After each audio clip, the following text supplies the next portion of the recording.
Bismillahirrahmanirrahim. Assalamualaikum warahmatullahi wabarakatuh. Ahlan wa sahlan wa marhaban bikum fi muraja'ati al-lughat al-arabiyyah. Wa ma'akum ismi Ustaz Nik Muhammad Shazmizi bin Haji Niksin. Selamat datang kita ucapkan kepada anak-anak pelajar di dalam mengulang kaji bahasa Arab, dan bersama anak-anak semua adalah Ustaz Nik Muhammad Shazmizi bin Haji Niksin. Al-yawma sanuraji'u ila wahdatil ula. Pada hari ini kita akan belajar tajuk yang pertama, bi'unwan aqsamul kalimat fil jumal. Kita akan tengok pembahagian perkataan di dalam ayat bahasa Arab. Wa ba'da dhalika, dan selepas daripada itu, nata'aruf bainal ism wal fi'l wal harf. Kita akan mengenali mana satu yang disebut sebagai kata nama, mana satu yang disebut sebagai kata kerja, dan mana satu disebut sebagai huruf. Wa farqu bainahum, dan perbezaan antara tiga-tiga komponen ini di dalam ayat bahasa Arab. Qabla dhalika, sebelum itu, asta'dhinuka bitakallum hadhihi al-mawdu'at bil-lughatil malayawiyah. Ustaz minta izin untuk sama-sama kita belajar tajuk ini dengan menggunakan bahasa Melayu, insya-Allah. Okey anak-anak pelajar. Anak-anak pelajar, cuba tengok nota yang telah disediakan kepada kamu semua. Iaitu yang pertama sekali kita nak kenal beberapa perkataan di dalam bahasa Arab. Iaitu yang pertama sekali adalah al-kalimat. Ni al-kalimat. Ma ma'na al-kalimat? Apa yang dimaksudkan dengan kalimat? Al-kalimat bermakna perkataan. Kalimat ini maksud dia perkataan.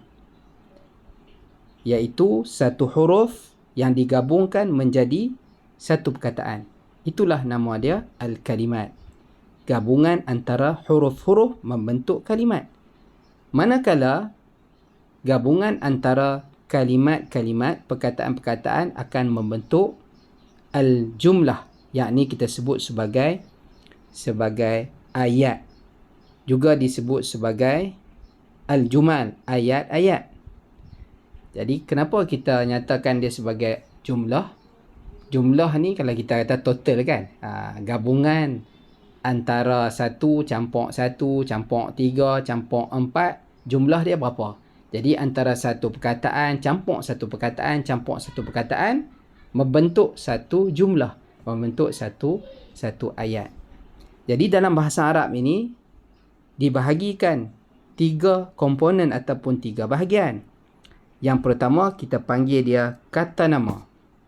Yang kedua kita panggil kata kerja. Dan yang ketiga kita panggil huruf. Jadi kita sebut al-ismu ataupun isim, wal fi'lu ataupun fi'il, dan harfu juga kita panggil sebagai huruf. Jadi kalau kita jumpa mana-mana ayat dalam bahasa Arab, dia tak akan dapat lari daripada 3 benda ni. Okey, jelas anak-anak pelajar? Okey, seterusnya mari kita kenal satu persatu daripada 3 komponen ni. Yang pertama kita tengok kata nama. Okey, baik. Ini kata nama. Kalau tengok di sini, macam mana kita nak kenal itu adalah kata nama? Apa benda pun yang ada, sama ada di manusia, yang ada dekat haiwan, yang ada dekat benda tu sendiri, yang ada pada sifat, masa, tempat, dan apa saja yang ada nama, walaupun nama tu kita tak tahu. Kita jumpa satu benda, kita tak tahu benda tu nama apa, juga disebut sebagai kata nama. Nama manusia dan apa saja yang ada pada manusia, nama haiwan, apa saja yang ada pada haiwan, nama benda dan apa saja yang ada pada benda, segala sifat-sifat yang ada pada manusia, haiwan dan makhluk Allah Subhanahu Wa Taala yang lain, masa dan nama tempat dan apa yang ada pada tempat tu, semuanya disebut sebagai al-ismu. Dan macam mana kita nak kenal al-ismu ni? Pertama sekali, kalau kita jumpa perkataan bahasa Arab, dia ada terdapat alif lam. At-talibu, al-faslu, al-mudiru, semua al. Kan? Al-Baqarah, Al-Ma'idah, semua ada al-al. Al-Muhammad Ash-Shazmizi. Semua. Kan? Jadi apa sahaja yang mana ada alif lam pada awal perkataan, kita dapat kenal itu adalah kata nama walaupun kita tak faham apa maksud dia. Okey, yang kedua, terdapat baris tanwin. Sama ada kasratain, baris di bawah, baris dua di bawah, ataupun fathatain, ataupun dhammatain. Kalau kita tengok, muallimin, mat'aman, kitabun, semua yang ada fathatain. Jadi apa bezanya anak-anak pelajar? Senang saja. Kalau sesuatu perkataan itu ada alif lam, maka perkataan ataupun huruf di hujung dibariskan dengan satu baris sahaja. Sebagai contoh, kamu tengok ni perkataan at-talibu kan. Bila dia ada alif lam, automatik bu tu dia satu baris sahaja dhammah dia. Tapi kalau kita buang alif lam, ni, dia tak akan jadi talibu, dia akan jadi talibun ataupun taliban ataupun talibin. Okey. Sama juga dengan muallim. Muallimin ni, kalau kita letak saja alif lam di sini, dia tak akan jadi muallimin lagi, dia akan jadi al-muallimi saja. Satu saja baris. Jadi buang satu baris, ganti dengan alif lam. Buang alif lam, hanya ganti dengan satu baris sahaja. Jadi kitabun, sebab tak ada alif lam. Kalau ada alif lam, al-kitabu. Begitu. Okey, jelas nah? Al-faslu, kalau buang alif lam jadi faslun. Nampak? Al-babu, kalau buang alif lam jadi babun. Al-mudiru, buang alif lam jadi mudirun. Tapi kedua-duanya adalah kata nama. Okey, seterusnya yang ketiga, terdapat huruf jar, yakni kata sendi. Kalau anak-anak pelajar tengok saja kata sendi, kita dah belajar ni kata sendi ni. Kata sendi ni termasuk dalam huruf. Dia termasuk di dalam huruf ni. Dia bukan kata nama. Yang mana satu kata nama? Kalau ada kata sendi, selepas itu ada perkataan, maka perkataan selepas kata sendi itulah kata nama. Jadi, alal maktabi, mana satu kata nama? Ala huruf al-maktabi adalah kata nama. Fil masjid, fi huruf al-masjidi kata nama. Ilal madrasah, al-madrasati kata nama. Nampak? Ila tu huruf, fi tu huruf. Okey? Dan biasanya dibariskan dengan baris kasrah. Selepas huruf jar ni, maksud dia selepas huruf, perkataan selepasnya akan dibariskan dengan baris kasrah. Alal maktabi, bi. Ba kasrah bi. Dia bukan jadi alal maktabu maktaba. Dia akan jadi alal maktabi fil masjidi ilal madrasati. Semua baris kasrah.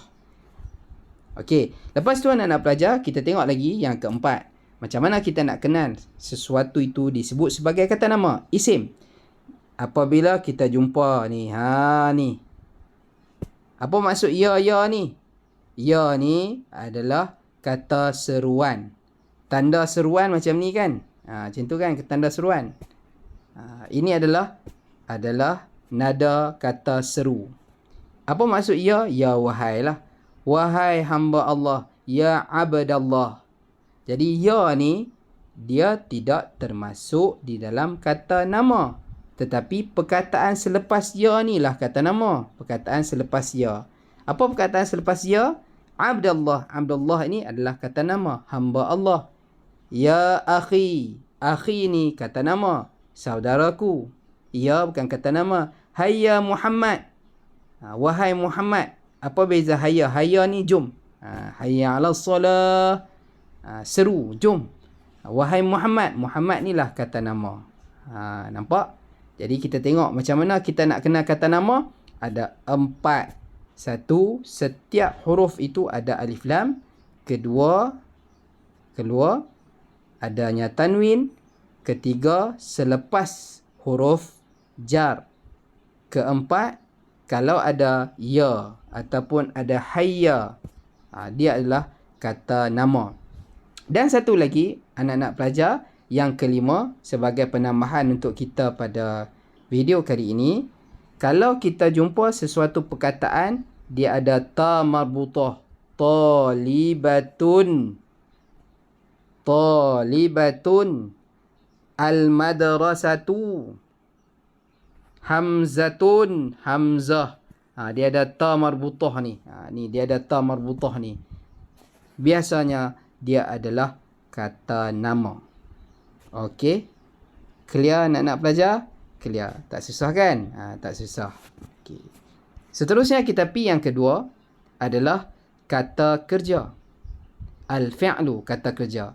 Jadi untuk peringkat awal asas ni, kita belajar 3 jenis kata kerja. Macam mana kita belajar dalam bahasa Inggeris, kita pun ada dalam bahasa Arab. Okey, baik. Kata kerja yang pertama disebut sebagai fi'lul madhi. Fi'lul madhi. Fi'lul madhi. Dalam bahasa Inggeris kita panggil past tense. Fi'lul madhi adalah kata kerja, yakni sesuatu perbuatan yang dilakukan telah berlalu. Telah berlalu. Benda tu dah dibuat dah semalam. Saya makan nasi semalam. Saya semalam ni saya pergi kerja. Semalam ni saya tumbuk orang. Semalam ni, kemarin ni saya ni, kemarin dulu. Maksud dia benda tu telah, tadi saya makan nasi. Tadi. Maksud dia benda tu, perbuatan tu telah pun berlaku. Jadi telah pun berlaku disebut sebagai kata kerja madhi. Fi'lul madhi. Macam mana nak kenal dia?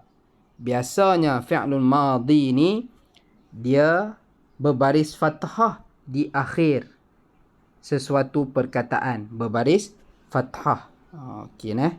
Itu salah satu daripada cara kita nak kenal fi'lul madhi. Qara'a, jalasa. Tengok hujung perkataan dia ni ada fathah. Selesai.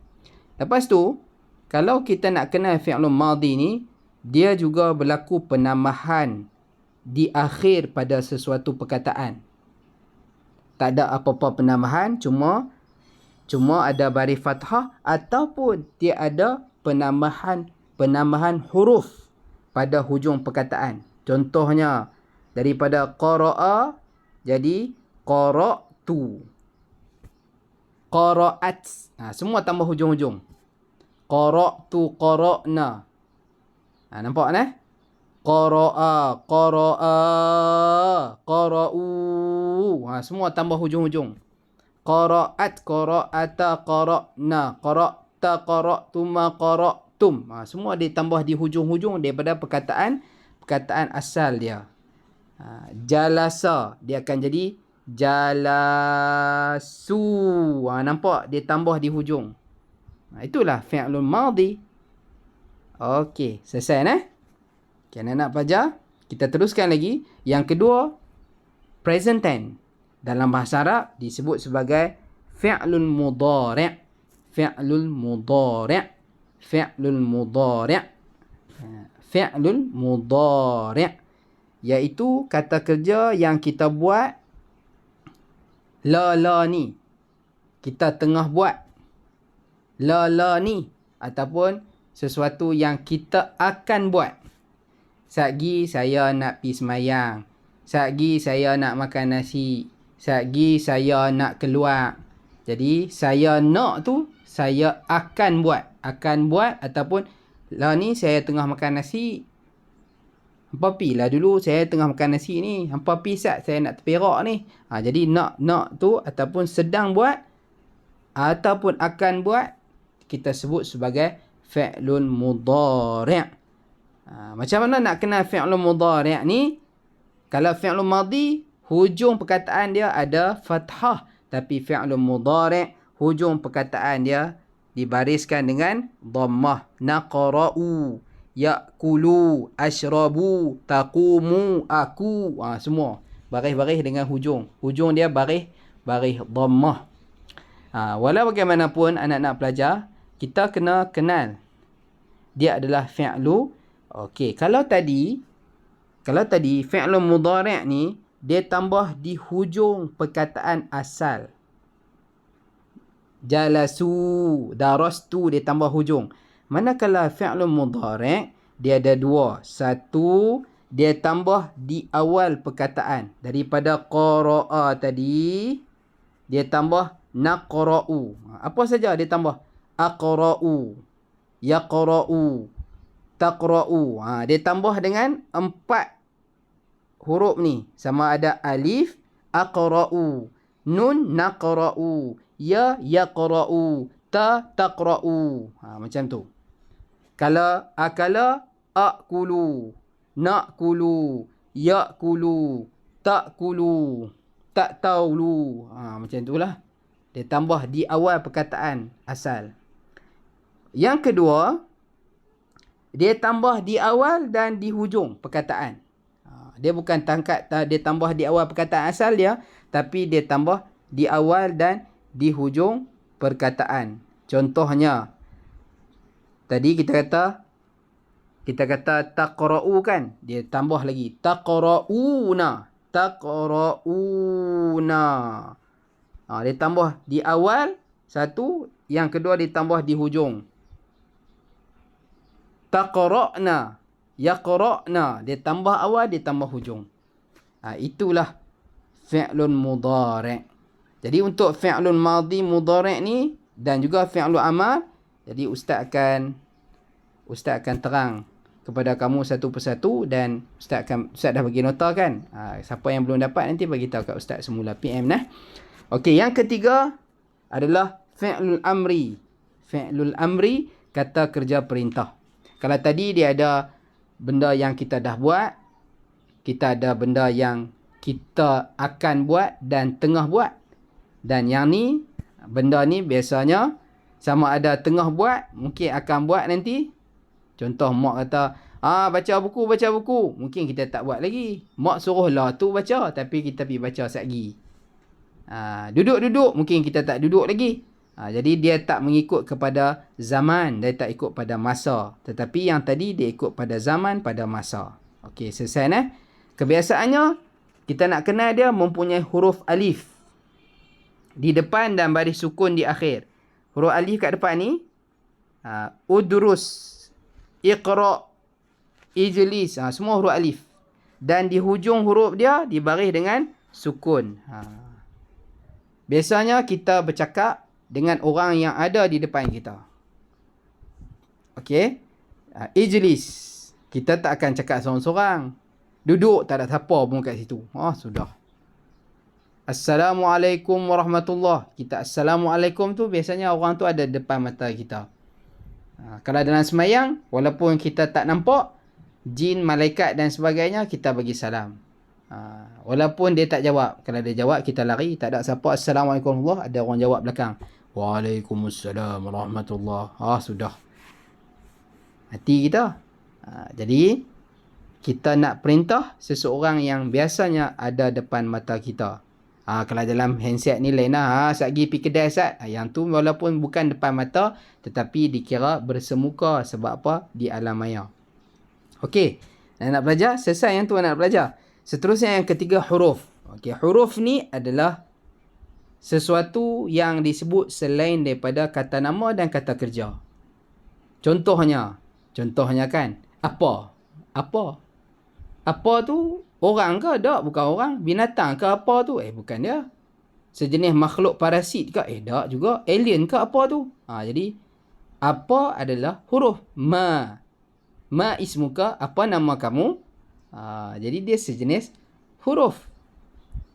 Okey. Di tepi, di tengah, di atas, di bawah, untuk, dengan. Semua ni ila. Ila ni apa?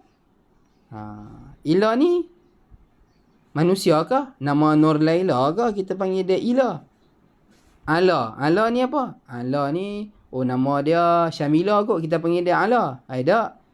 Jadi dia bukan kata nama dan dia bukan kata kerja. Min. Kata kerja ke? Min ni adalah sejenis perbuatan. Dia melompat sambil baring, sambil berguling, sambil menyuluk. Nama dia min. Tak. Jadi dia bukan kata kerja, dia bukan kata nama. Jadi dia adalah huruf. Dan huruf ni pertama kita sebut sebagai harfu jarri. harful jari. Huruf jar ni adalah kata sendi yang berbentuk apa? Yang berbentuk di tepi, di sebelah, di atas, di bawah, kepada, di dalam, fi, semua. Ustaz dah bagi dah sebelum ni. Nanti kita akan tengok secara detail ulang kaji pada topik ulang kaji yang kedua. Lepas tu kata sendi yang seterusnya tu, tu thumma, kemudian, maka, qabla dhalik, sebelum tu, tu semua adalah kata-kata yang disebut sebagai huruf. Yang disebut sebagai huruf. Okey, anak-anak pelajar, sekian untuk tajuk kita pada hari ini. Jadi secara kesimpulannya, kalau kita tengok mana-mana ayat dalam bahasa Arab, dia tak akan pisah daripada 3 perkara ini. Kalau kita tengok ayat saja dalam bahasa Arab, kita boleh teka, oh, ni kata nama, ni kata kerja, ni huruf, ni kata nama, ni kata kerja, ni huruf, ni kata nama, ni kata kerja, huruf, ni kata kerja, ni kata nama, huruf. Dalam kali orang ingat kita ni gila. Dan akhirnya gilalah kita. Jadi itu saja daripada Ustaz. Semoga kamu semua dapat manfaat daripada merapu Ustaz pada video kali ini, khususnya bagi kita untuk ulang kaji dan khususnya bagi pelajar-pelajar baru. Mungkin kamu dah terlepas daripada tajuk yang awal ini, dan jangan lupa hafal daripada tajuk yang pertama tu mufradat ataupun vocab. Tajuk yang pertama, hayya nunazif al-fasl, marilah kita membersihkan kelas. Jadi kamu hafal sikit. Dalam tu dia ada al-isim, kata nama, banyaklah. Guru, al-muallimu, muallimatu, guru perempuan, at-talibu. Lepas tu dia ada fi'il, dia ada kata kerja, hafal semua. Okey, supaya kita senang untuk kita buat ayat selepas daripada ni. Jadi video ni pun Ustaz tak edit apa-apa. Lepas tu Ustaz pun pakai spontan macam tu saja. Tak tahu nak buat apa, teringinlah untuk bagi sikit ulang kaji bagi pelajar-pelajar yang tak sempat bersama dengan kita sebelum daripada ni, menambahkan pengukuhan kamu. Aqulu qawli hadha wa astaghfirullahal azim li wa lakum wa lisairil muslimin wal muslimat wal mu'minina wal mu'minat fastaghfiruh innahu huwal ghafurur rahim. Assalamualaikum warahmatullahi wabarakatuh.